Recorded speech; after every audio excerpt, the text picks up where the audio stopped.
Bonjour à tous et merci de nous avoir rejoints aujourd'hui.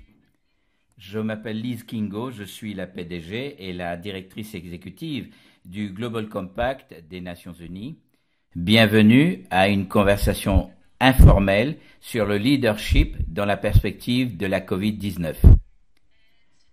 Aujourd'hui, nous accueillons énormément d'académies multiples autour du monde avec nos réseaux des Nations Unies sur le même sujet, en Chine, en Asie-Pacifique, au Moyen-Orient, en Afrique et en Amérique latine.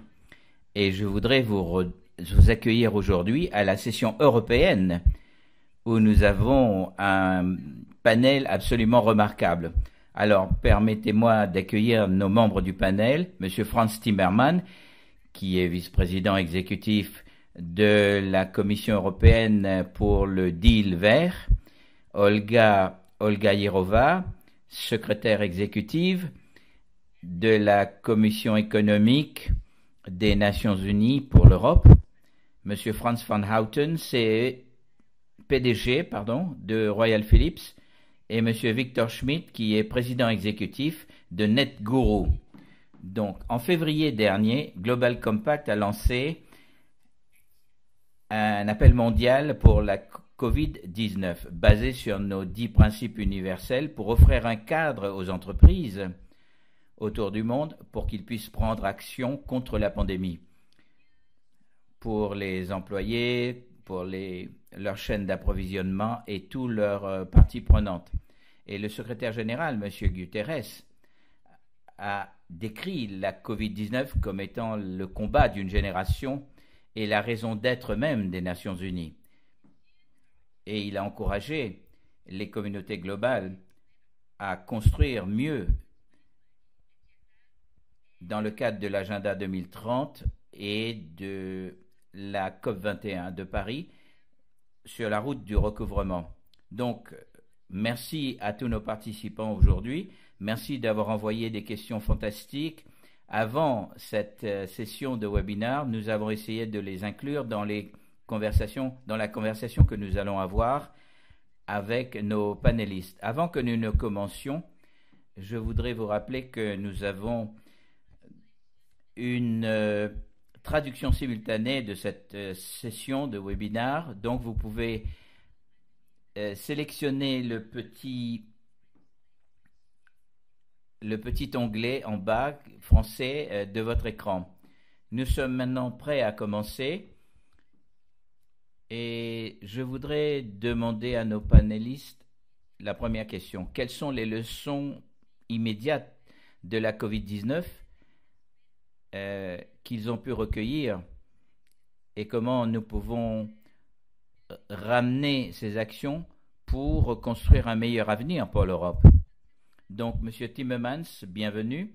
C'est un honneur de vous avoir sur le panel aujourd'hui. Est-ce que je peux commencer avec vous sous l'angle des Nations Unies? Quelles sont quelques-unes des leçons principales que nous avons apprises sur la réponse à la pandémie de la part des pays? Et donc, qu'est-ce que cela nous a appris en ce qui concerne l'importance du multilatéralisme? Oui, bonjour. Nous avons appris que en dépit de nos différences internationales, nos différences internationales vont être prises en compte. Et nous avons vu comment nous sommes dépendants les uns sur les autres et que nous devons trouver des solutions communes sur le niveau continental, mais même global. L'autre leçon que j'ai apprise, c'est l'héroïsme incroyable des soignants, des gens qui travaillent dans le secteur de la santé, qui ont essayé de sauver tellement de vies, la résilience de nos systèmes sociaux et la force des sociétés où le système est à l'intérieur des sociétés où ceci est organisé par les systèmes de santé.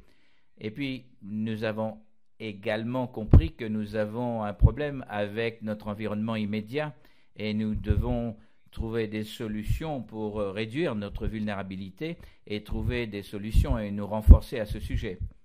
Et puis, nous avons vraiment besoin d'un système multilatéral international pour pouvoir répondre à ce genre de pandémie et qu'il n'y ait pas de discrimination entre les continents. Ce serait là les premières leçons apprises, mes premières lignes sur ce que nous avons appris jusqu'ici. Merci, Monsieur Timmermans. Je crois que ce que vous avez dit résonne et que je voudrais, Olga, je voudrais entendre votre perspective de la part, à partir de l'Union européenne. Vous gérez une organisation très importante à partir de Genève. Comment vous pourriez décrire vos leçons apprises et quelles sont les conséquences que vous pourriez entrevoir au sujet de cette pandémie? Bon après-midi à tous. Merci de me donner la parole. De notre perspective, je crois que tout le monde comprendrait l'impact multifacette de la COVID-19. Oui, rien qu'en Europe, nous avons 100 000 morts. Donc, et puis, nous devrons étudier l'impact économique. Les PIB vont se contracter d'une manière significative de 5 à 12% en Europe seulement. Et décrivons cela comme étant la pire récession que nous pourrions connaître. Et puis, il y a plein de gens qui ont été incapables de travailler. Et puis, socialement, ceci est en train de mettre en lumière nos inégalités. Il y a énormément d'étudiants qui n'ont pas accès à l'Internet et ne peuvent pas continuer leurs études. Beaucoup de personnes dans l'économie informelle sont en train de mourir de faim et beaucoup de gens vont être laissés sur le carreau. Nous voyons une nécessité pour que les gouvernements travaillent de concert pour réduire ces vulnérabilités. Nous avons besoin d'avoir une approche selon les droits humains pour pouvoir combattre cette pandémie. Nous avons aussi vu que la coopération internationale pourrait réduire ces inégalités. Et puis nous devons aussi faire appel à la solidarité internationale et multilatérale pour pouvoir aligner nos actions. Et malgré cela, nous avons encore du chemin à faire. Et moi, j'essaye de travailler dans le sens où nous pouvons atténuer ces inégalités. Et nous devons avoir la volonté politique pour pouvoir agir. Et nous devons agir selon notre savoir, avec toutes les informations que nous avons. Et nous avons besoin de temps pour pouvoir mettre en place ces atténuations. Cette leçon n'est pas seulement au sujet de la pandémie, mais aussi nous avons vu subitement comment la COVID-19 s'est répandue très rapidement et ceci a vraiment créé une catastrophe. Donc, cette crise a montré que ça peut créer vraiment une catastrophe sur le plan économique. Et si nous voulons protéger les générations futures, nous devons demander au gouvernement de montrer la même volonté politique et les mêmes actions pour atténuer cela. Les citoyens, les entreprises, tous les secteurs de la société doivent travailler de concert avec leur gouvernement. En ce qui concerne la pollution, c'est une des leçons apprises. Nous avons vu comment les tendances de pollution se sont renversées, en fait, ont reculé devant cette pandémie. Et par exemple, l'Inde, les Indiens ont vu les cimes de l'Himalaya depuis très longtemps qu'ils n'avaient pas vu. Donc, nous devons être... et donc, ma dernière pensée va à M. Timmermans parce que j'ai lu votre récent rapport. vous avez parlé de la nécessité de mettre en avant le Green Deal européen pour remplacer les infrastructures qui sont polluantes, etc. Je ne pourrais être plus d'accord avec vous. Et donc, je crois que nous pouvons construire mieux et beaucoup plus fort.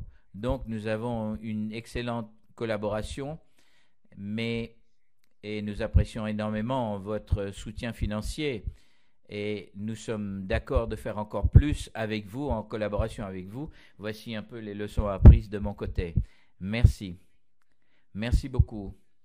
Donc, volonté politique est d'une importance cruciale. Tournons-nous vers le secteur privé. Monsieur Van Houten, est-ce que je peux vous demander, il y a 3 mois de cela, nous n'avions même pas une idée que nous serions arrivés à une situation pareille à cause de la COVID-19. Comment ça a été de gérer une des plus grandes sociétés au monde pendant une crise telle que la pandémie? Qu'avez-vous fait pour atténuer les risques des affaires, pour protéger vos employés? Quelles ont été vos leçons apprises? Merci Lisa. Oui, pour tous qui sont participants, allons expliquer que Philips est une société dans la santé. Nous développons et faisons beaucoup d'équipements, de diagnostics, des respirateurs et beaucoup d'équipements qui vont permettre aux soignants de s'occuper de leurs patients. Nous avons été confrontés au Covid depuis fin janvier déjà, parce que nous avons une énorme opération en Chine, 50% de la société à peu près. Et nous avons tout de suite réalisé que nous devrions renforcer tout de suite nos systèmes. Et la réaction initiale était de se couvrir, de chercher la sécurité. Et donc de faire que les gouvernements puissent décréter un lockdown. Mais nous avons été obligés de faire le contraire pour pouvoir prendre soin des gens. Donc, nous avons formulé la santé triple, comme nous l'avons décrit. Notre devoir triple de santé, c'est de livrer à nos clients qui doivent soutenir les clients, qui doivent prendre soin de ces clients. Deuxièmement, c'est de protéger nos employés. Même si nous avons 60 000 ingénieurs qui vont dans des hôpitaux pour soutenir les soignants sur l'équipement de respiration et aussi pour assurer la continuité des affaires. Et dès que la pandémie s'est répandue, nous avons notre demande d'équipement de protection a augmenté d'au moins 8 fois. Donc une partie de nos affaires a été affectée, mais une autre partie de nos affaires ont vraiment connu une croissance exponentielle. Et donc nous étions tous en train de travailler à partir de chez nous. Et je suis très fier de la volonté des employés pour améliorer la vie des autres. Et ceci a été démontré d'une façon très vivante. Et nous ne pouvions pas faire autrement. Et pendant que nous étions en train de nous renforcer, nous avons été obligés de créer des partenariats autour du monde parce que les gouvernements nous disaient « Oui, écoutez, vous produisez dans 5 pays et toute votre production, et cette production-là doit venir à nos habitants. » Et donc, nous avons été obligés de faire une réallocation et nous avons utilisé les principes de l'Organisation mondiale de la santé, de l'OMS. Et moi, j'ai été au téléphone avec les leaders mondiaux pour leur expliquer que nous allions suivre les principes de l'OMS et que nous allons, si vous allez vers les chaînes d'approvisionnement mondiales, vous n'aurez rien parce que nous sommes dépendants. Nous sommes interdépendants en quelque sorte, donc en ce qui concerne les composants, mais même les équipements que nous livrons. Et même si vous pouvez avoir des dialogues académiques, etc., pour la souveraineté de votre industrie, le fait est qu'aujourd'hui, nous sommes interdépendants en ce qui concerne les chaînes d'approvisionnement mondiales. Et donc, nous avons été pratiquer de la gestion de crise tout au long de cette pandémie et nous avons été obligés d'organiser des vols cargo parce que les avions ne volaient plus, donc nous avons été obligés d'organiser l'approvisionnement par avion nous-mêmes avec des vols affrétés. Donc, en tout, je pense que nous avons honorablement tenu notre devoir et en ce qui concerne les leçons apprises, c'est que la résilience de nos systèmes de santé doivent être revus. Au lieu de mélanger les patients qui sont contaminés avec les patients sains, tout ceci, nous devons revoir notre système de santé, voir comment nous pouvons utiliser la technologie pour rendre plus résilientes nos systèmes de santé.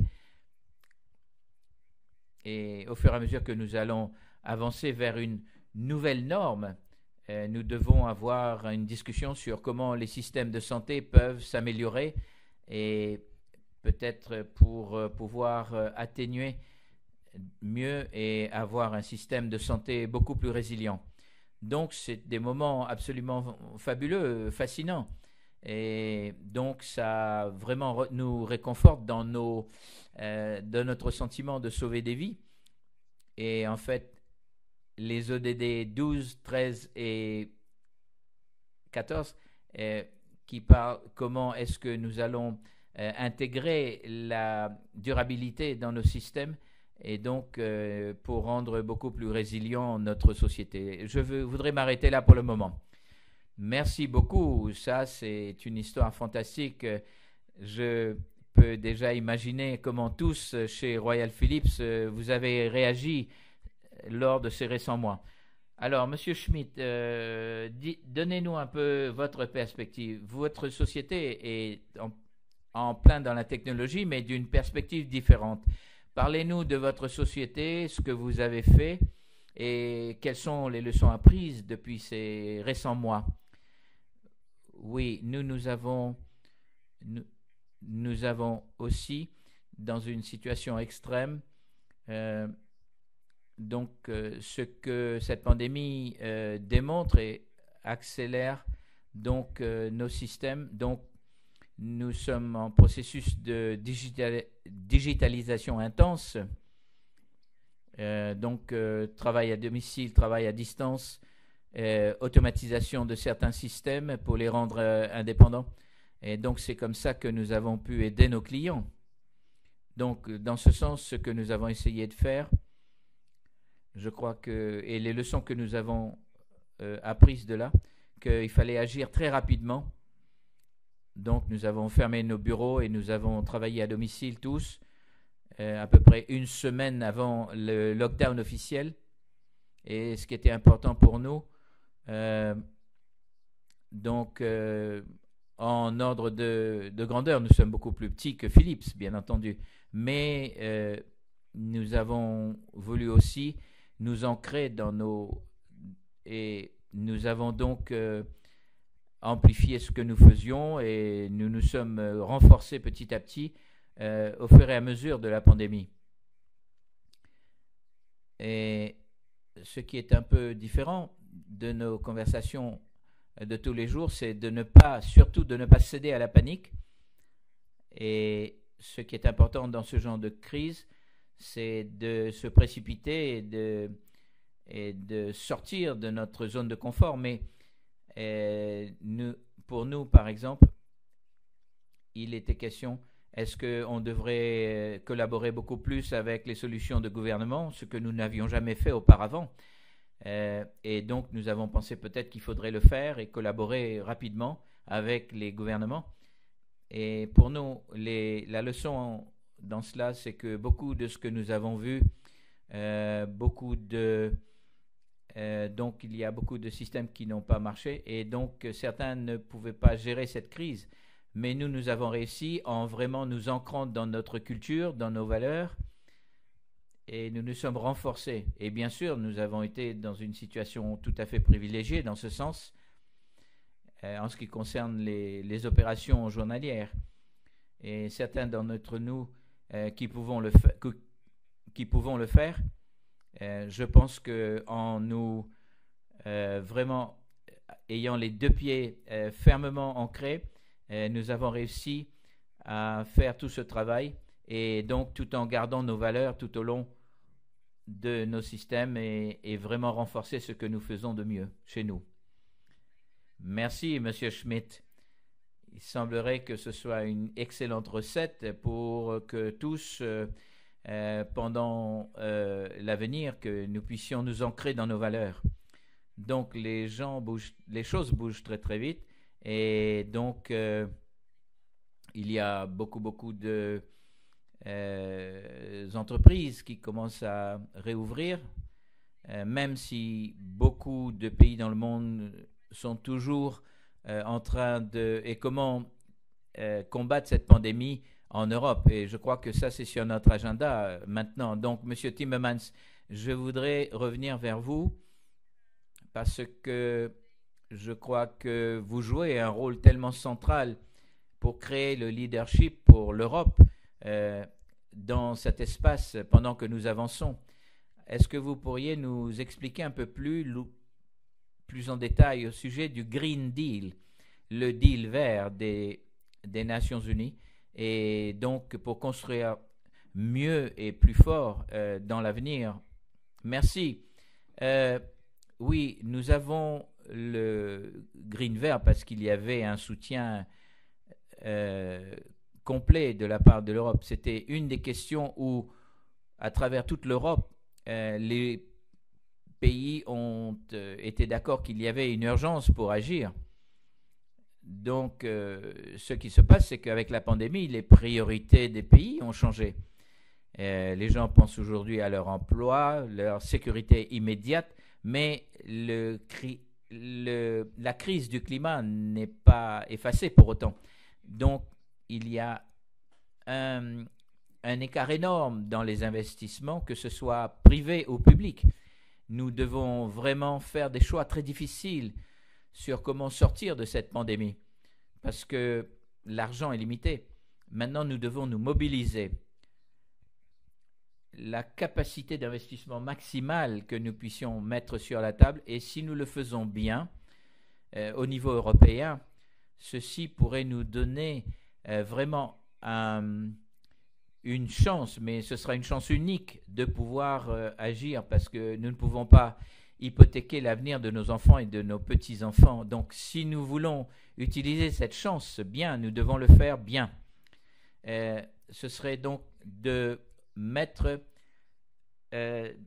d'investir. Si nous investissons dans l'économie carbone, ce serait une erreur de le faire. Donc, certaines sociétés privées vont être obligées d'avoir des choix très difficiles, des institutions financières, des autorités publiques. C'est de diriger nos investissements vers une société durable, donc en utilisant le green vert, mais sur un mouvement global, en utilisant les ODD. Et ce que nous pourrions faire avec les investissements que nous pourrions et les infrastructures que nous pourrions créer ne deviennent pas des infrastructures inutiles dans l'avenir. Ce serait fatal. Et donc, je crois que c'est une proposition pour les générations futures.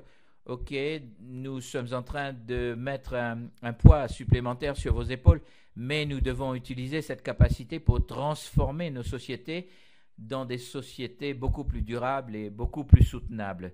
Voilà un petit peu les idées que nous avons en ce moment. Nous travaillons très dur, et puis nous allons identifier des secteurs où il y aura des priorités. Et les trois points, ce serait le deal vert, la digitalisation et augmenter notre résilience. Si nous dirigeons nos efforts vers ces directions, je pense que nous pouvons sortir de là d'une manière très forte. Quels seraient les scénarios que nous devrions adopter? Je pense que tout ce qui concerne la construction sera très importante, parce que si nous investissons, il faudrait que nous puissions créer des emplois le plus vite possible et relancer l'économie le plus vite. Et puis tout ce qui concerne la construction, la rénovation, être plus résilient et créer de meilleures habitations, etc., ça, ce serait un point gagnant pour tous. D'autres secteurs, nous devons regarder à l'autre secteur, ce serait important, c'est nous assurer de pousser l'investissement vers un investissement durable. Et puis le secteur du transport est d'une utilité vitale. Comment faire pour soutenir le secteur du transport, mais aussi pour les emmener vers un avenir beaucoup plus durable. Et voici les questions auxquelles nous pensons maintenant, mais j'anticipe un peu les questions qui pourraient venir de ce webinaire. Merci, Monsieur Timmermans. Monsieur Van Houten, peut-être que vous pourriez prendre la suite à partir de là, parce que vous gérez une société très vaste qui a déjà pris des engagements pour avoir des objectifs basés sur la science et le savoir. Je crois que de cette transition qu'anticipe M. Timmermans, comment est-ce que vous le faites d'une manière pratique? Est-ce qu'il y a beaucoup d'équilibre à trouver entre le court terme et les investissements à long terme? Ou alors, est-ce que ça fait partie de votre stratégie normale? Comment est-ce que vous gérez cela? Vous savez, notre objectif et notre mission est de rendre tout ce que nous faisons durable. Donc, la durabilité fait partie de notre ADN dans la société. Ce n'est pas une obligation secondaire. Nous l'avons intégré pleinement. Nous allons très vite devenir neutre sur le plan carbone, de notre empreinte carbone, en ce qui concerne les ressources que nous utilisons. C'est un engagement que nous avons pris parce que nous y croyons. Et de même, en ce qui concerne l'économie circulaire, nous demandons à nos clients, par exemple, de rendre les équipements. Après la vie économique des équipements, nous allons les rénover, nous allons les récupérer, etc. Nous avons une politique de zéro déchet en ce qui concerne les déchetteries. Donc, je pense que ça concerne le leadership.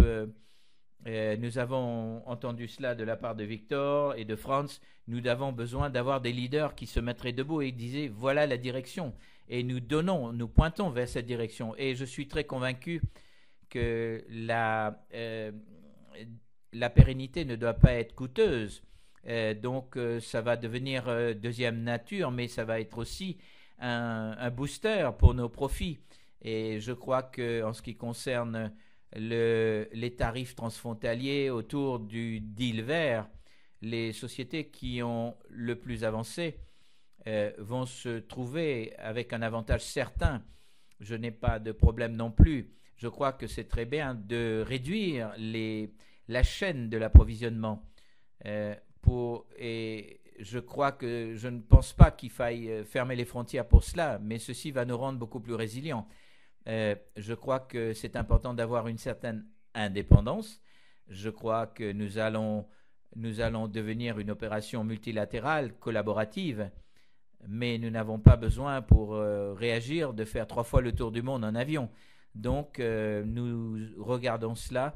Les mécanismes du marché vont pouvoir être transformés en un avantage pour nous.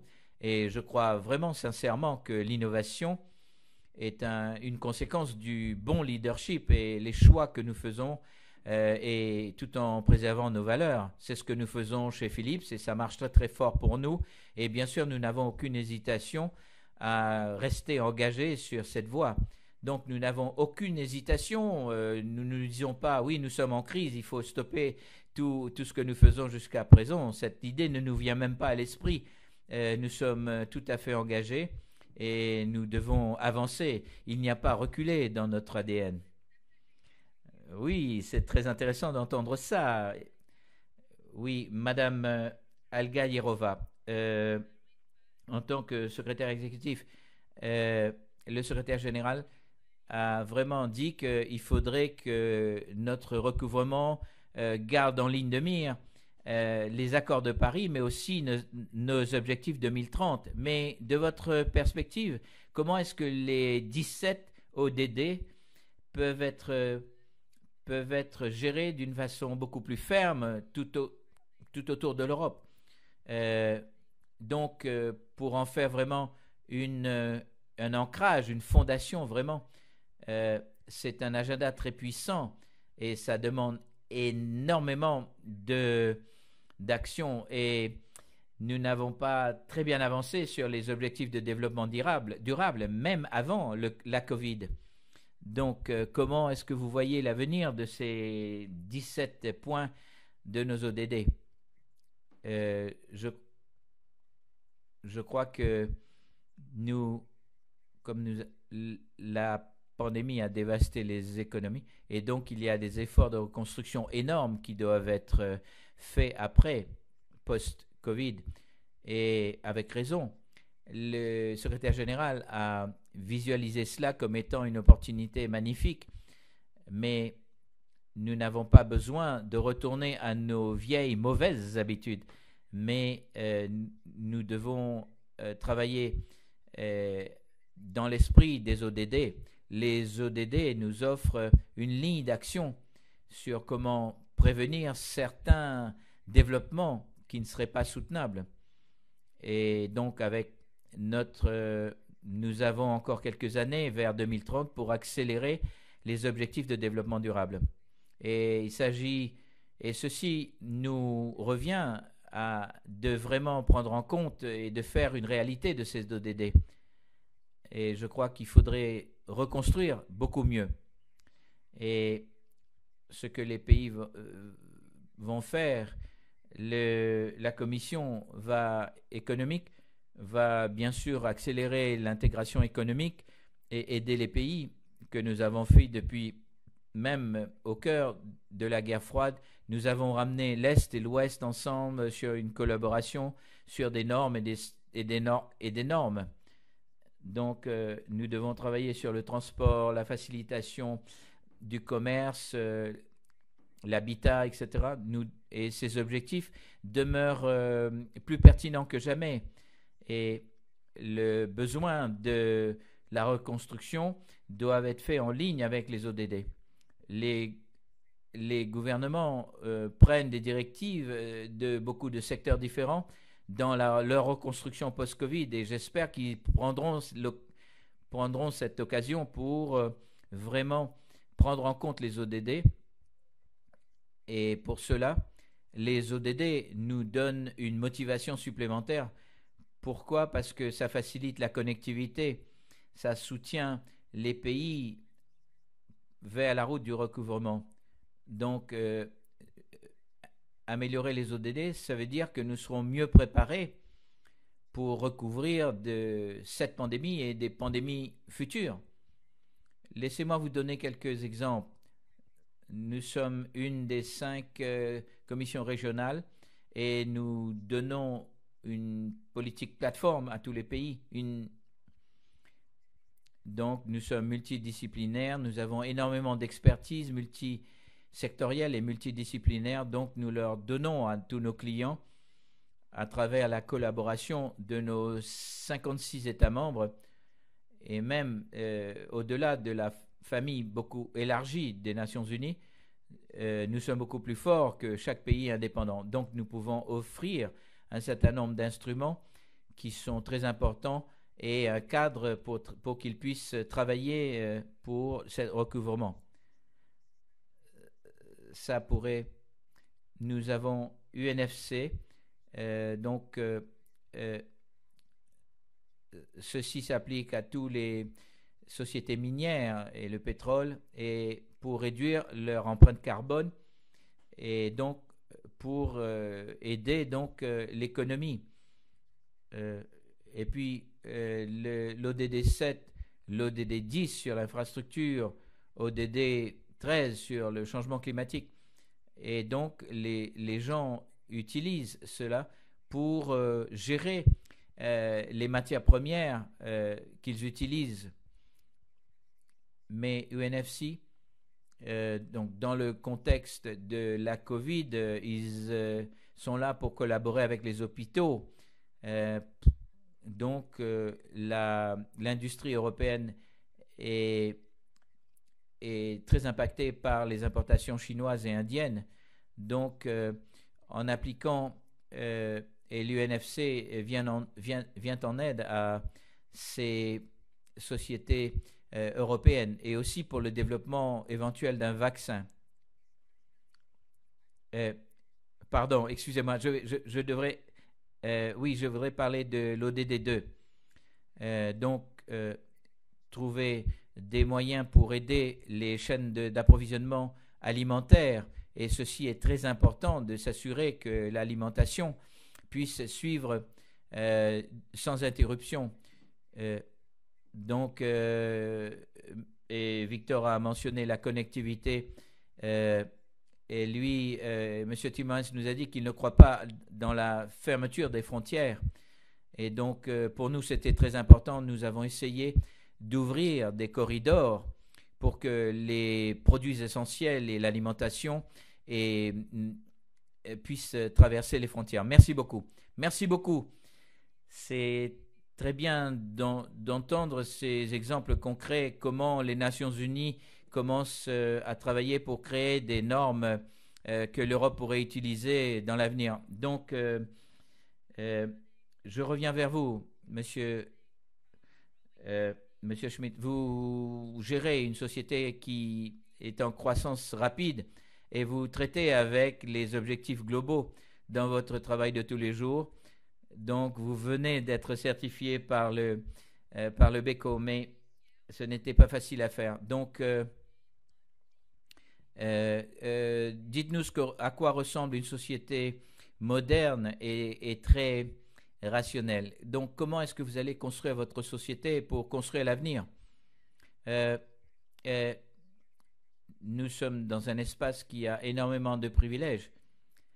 Je dirais que le vieux monde ne va pas être de retour, c'est clair. Je crois que c'est clair pour tous, d'ailleurs, dans les conversations que j'ai eues avec des clients. Et je ne pense pas que nous allons avoir une normalité. Nous allons avoir une nouvelle norme. Donc, pensez non seulement comment retourner, reprendre, mais comment est-ce que nous pouvons gagner après cette perspective publique dans l'avenir. Je crois qu'il y a quelques leçons. Nous devons penser à quoi doit ressembler cette nouvelle réalité dans toutes nos affaires, comment, surtout dans la perspective du deal vert européen, et aussi d'autres. Comment est-ce que nous pouvons réduire le voyage d'affaires? Comment nous pouvons réduire notre empreinte carbone? Par exemple, nous savons que notre empreinte carbone augmente dès que nous prenons le moindre petit vol aérien. Nous le savons. Et donc, je crois que ce sont là des choses auxquelles nous devrions penser. Et donc, pour essayer d'équilibrer nos actions. Et tout le monde a ce genre de réalité, mais au lieu d'aller à Bruxelles, par exemple, nous pouvons apprendre de cette pandémie et voir comment nous pouvons tenir des réunions gigantesques d'une façon beaucoup plus soutenable. Et donc, nous appuyons également sur les ODD. Nous ne pensons pas que nous devrions changer les ODD que nous appliquons tous les jours, et nous n'allons rien changer de cela, par exemple.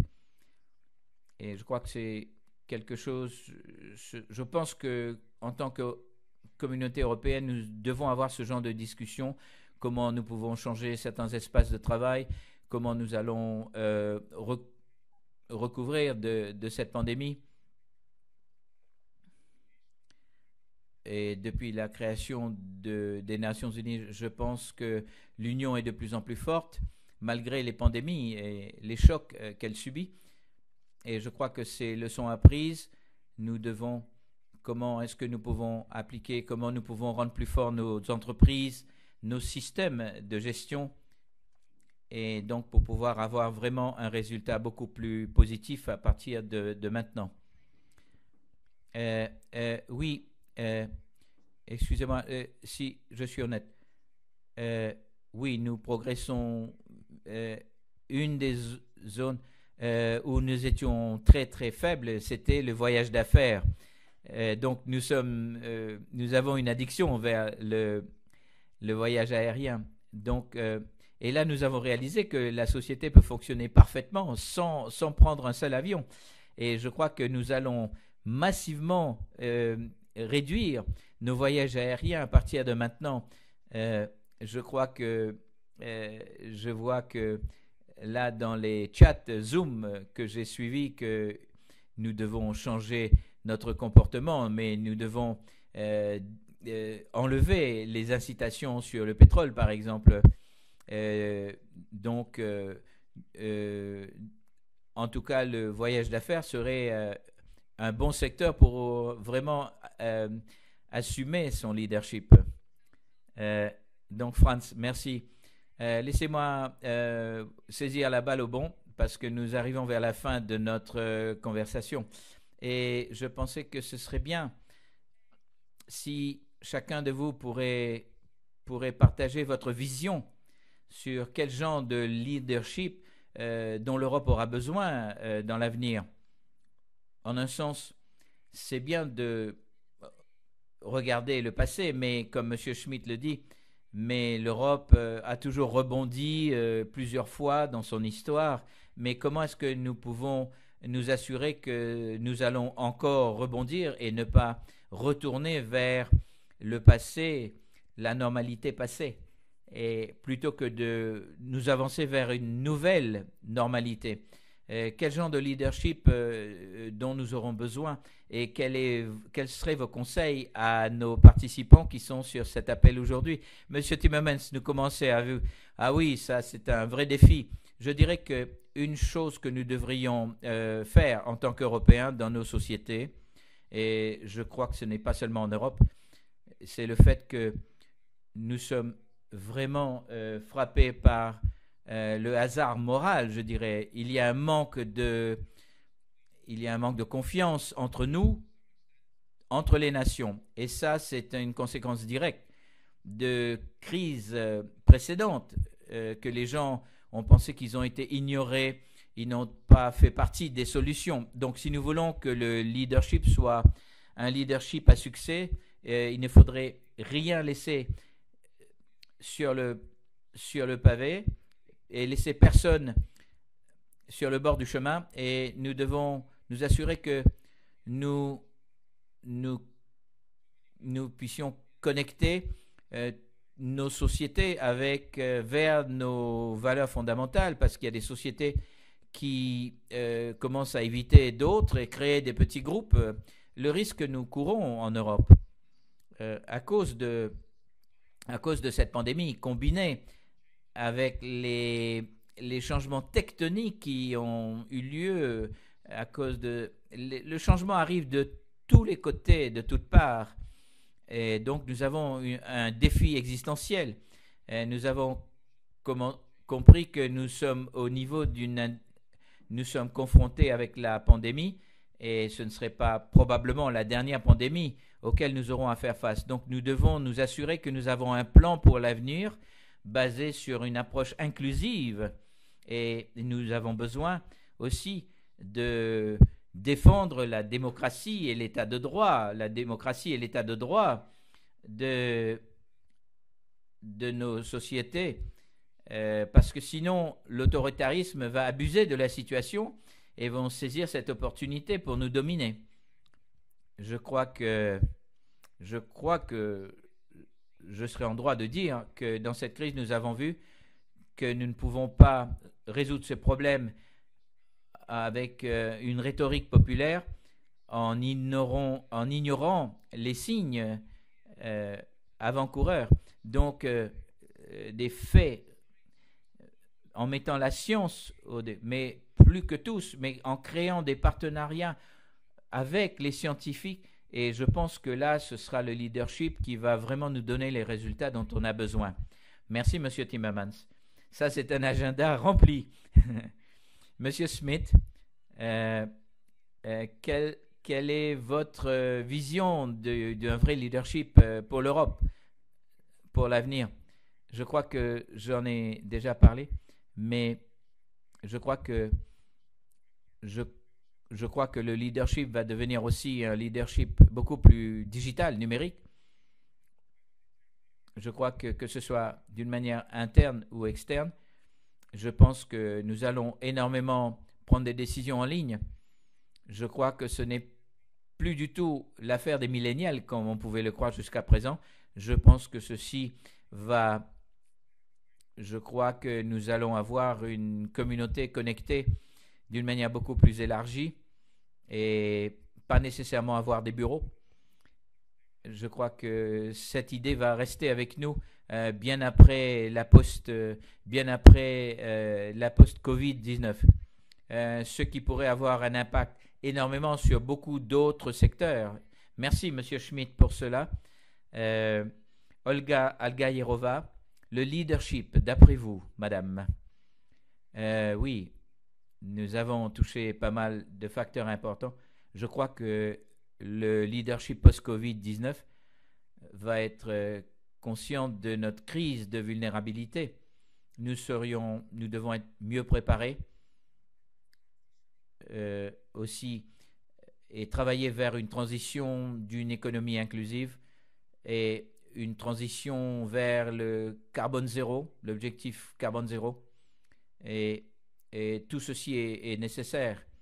Et bien sûr, le leadership doit toujours avoir l'avenir en ligne de mire pour pouvoir augmenter sa capacité d'innovation